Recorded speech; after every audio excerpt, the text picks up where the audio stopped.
Sport auto, c'est quand même un petit peu un milieu de mecs, et de voir qu'il y a des femmes qui s'y intéressent et qui viennent, ça met toujours un peu de bonne humeur aussi dans l'équipe, et ça participe à l'équilibre d'une équipe, donc c'est top de voir qu'il y en a qui s'y intéressent. Pour nous, c'est un plaisir. Elles apportent quelque chose de plus que l'ingénieur masculin? C'est déjà plus agréable de travailler à avec voir, des femmes. oui, certainement. Donc voilà, après, chacun a ses compétences. Elles ont peut-être parfois des façons de voir les choses différentes qui peuvent être un plus. Donc après, voilà, chacun, il y a sûrement de très bons ingénieurs hommes comme il y a des très bons ingénieurs femmes. Et puis en tout cas, ça se complète. Et puis c'est sympa, je dirais, dans la vie d'une équipe, que ça soit pas que des mecs, quoi, qu'il y ait un peu de femmes autour, c'est plutôt agréable à vivre. Ouais, surtout que dans le sport mécanique, on a des gens de caractère généralement. Ouais, les femmes manquent pas forcément de caractère, généralement. Et justement, peut-être qu'elles stabilisent, non? Qu'elles stabilisent, ouais. Ouais, je sais pas, en tout cas, qu'elles équilibrent, sans doute. On voit bien que les femmes et les hommes, on n'est pas pareil, ça tout le monde le savait, mais surtout chez les femmes, moi je vois beaucoup de manque d'assurance. Vous savez, on dit souvent que sur un même poste, à ISO compétences, un garçon va expliquer qu'il est l'homme de la situation super, même s'il lui manque la moitié des compétences requises. La femme, elle dira, je suis désolée, j'ai que la moitié des compétences requises, je ne peux pas postuler pour ce poste-là. Donc un des messages importants, c'est il faut oser, et il faut oser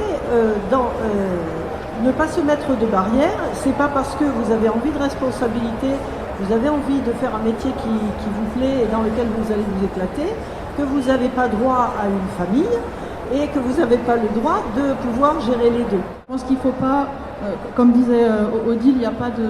Les barrières, en fait, c'est un petit peu celles qu'on se met à nous aussi. À partir du moment où on est connu et reconnu dans une entreprise, il n'y a pas de problème avec ça. Moi, quand j'ai demandé à changer de travail, j'ai eu 6 ou 7 propositions de différents chefs de service qui m'ont dit viens dans mon équipe, je te propose ci, je te propose ça. Donc je pense qu'à partir du moment où on a confiance en soi, confiance en ses capacités, il n'y a rien d'impossible. Comme je disais, s'il faut que je parte à 3h ou 4h un après-midi, je compenserai autrement, mais voilà, il n'y a rien d'incompatible. Je suis allée sur des salons, j'ai vu qu'il y avait des écoles, j'ai vu qu'il y avait quelques filles, pas beaucoup mais il y en avait, donc pourquoi pas moi aussi. Je suis pas plus bête que les autres, je crois.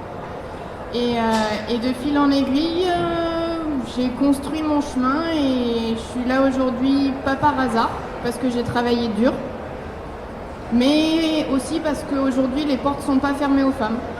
Et donc on m'a permis aussi d'atteindre ce point. Et je suis vraiment très contente aujourd'hui de pouvoir vous parler de ça parce que je pense que c'est hyper important de savoir qu'on peut faire ce qu'on veut, du moment qu'on s'en donne les moyens. Pour moi, l'ingénieur, c'était faisable, mais j'avais déjà une petite idée dans ma tête que je voulais être dans ce domaine-là, dans l'automobile, la moto, l'aéronautique, dans l'industrie de manière générale.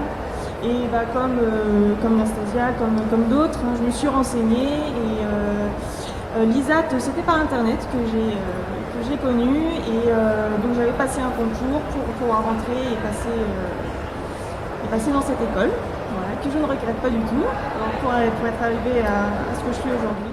En ce qui me concerne, donc en tant que directeur général, j'ai une équipe à 99% masculine. Je ne rencontre aucun problème. À un niveau de compétence égal, les gens ne font pas la différence entre un homme et une femme. J'ai été embauchée avec les mêmes conditions qu'un garçon qui sortait d'école. Et après, on a tous la même évolution sur le début, sur les premières années. Donc après, chacun, avec l'expérience, chacun a son évolution propre.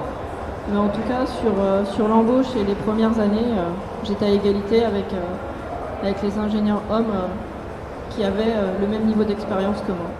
Quand vous êtes ingénieur automobile, vous pouvez aussi évoluer vers ingénieur aéronautique, ou vous pouvez évoluer vers ingénieur logistique, je veux dire, vous avez beaucoup d'évolutions.